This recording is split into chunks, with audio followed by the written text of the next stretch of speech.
À Cuba, les apiculteurs sont également venus à bout du varroa.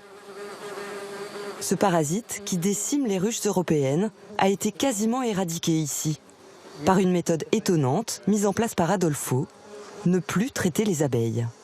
Vous pensez que c'est mieux de ne pas soigner? Parce que les abeilles connaissent comme se soigner elles-mêmes. Parce qu'elles ont vécu millions d'années, peut-être 60, 100 millions d'années avant l'homme. Nous avons inventé tous les chimiques il y a 60-70 années. Avant ça, qui a traité les abeilles? Personne. Et les abeilles ont résisté.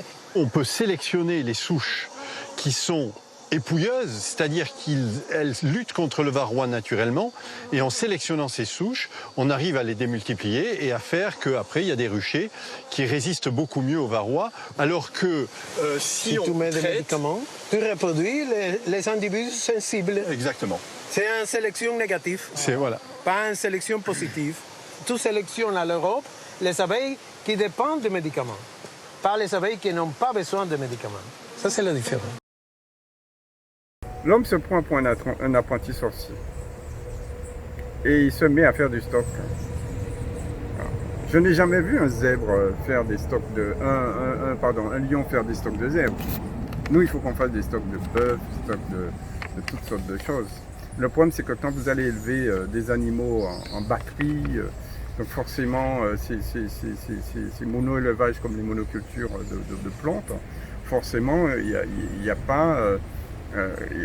ça pose des problèmes de sélection, ça pose des problèmes de résistance, etc. Donc moi je trouve que ces Cubains, pour moi, c'est un peuple que j'admire. Et ils ont tout compris. Donc c'est nous, en fait, qui nous empoisonnons en utilisant, en fait, des produits pour tuer.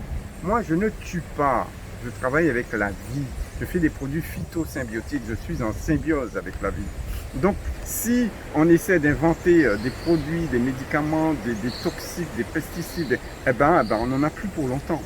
Donc, les Cubains, ils ont totalement raison et je les soutiens parfaitement dans cette résistance naturelle, en fait, des abeilles.